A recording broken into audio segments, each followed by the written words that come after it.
Hello, hi, and welcome to Coaching Minute Monday. I'm Janice Labor Fletcher. I'm president and founder of Christian Coach Institute, and I have a passion for helping coaches become more confident, more competent, and more courageous so you can step out there and do the work God is calling you to do.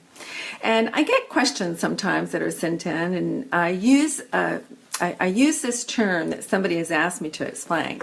I use grace space. Grace space.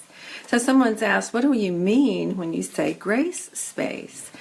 Well, sometimes we ask our client a question and coaches may think, well, when there's some silence, maybe the client didn't understand. So a coach may want to jump in and explain the question. Or perhaps the coach may think, well, maybe I need to ask another question.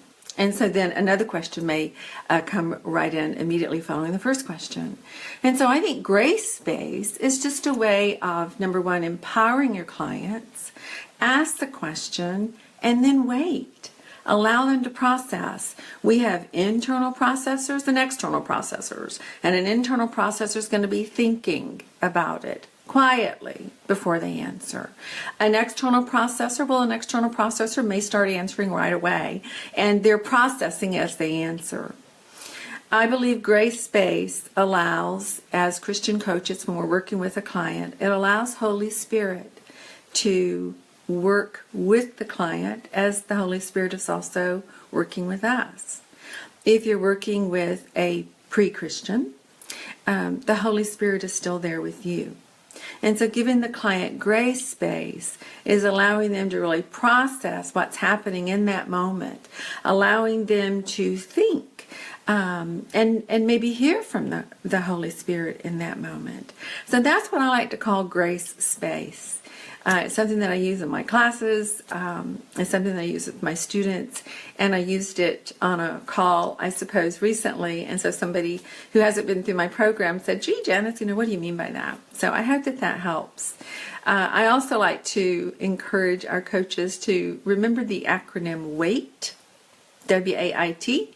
My students who've been through the program will tell you that it means, and if I have any of my students here, Stacy's out there. Stacy knows what WAIT means. So Stacy, I don't know if it may be something you would like to share with everybody, putting you on the spot, but I know you know that. And so I like to tell our students and others, when you ask a question, when you're spending time with your client, give them grace space and remember the acronym of WAIT. And I don't know if Stacy's still with me here, but if she is, she may be typing.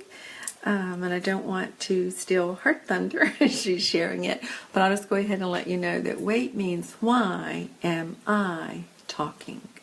Why am I talking? It's not about us, is it, coaches? Take care. God bless you. It's been a pleasure to be here with you. Again, I'm Janice Labor Fletcher. Thanks for joining my Coaching Minute Monday. Try to keep them short and sweet here. And I do have a passion for helping coaches become more confident, more competent, and fiercely courageous to step out there and do what God's called you to do. And remember that you are beautifully and wonderfully made because our Creator says so. Take care. Hope to see you next week. Bye now.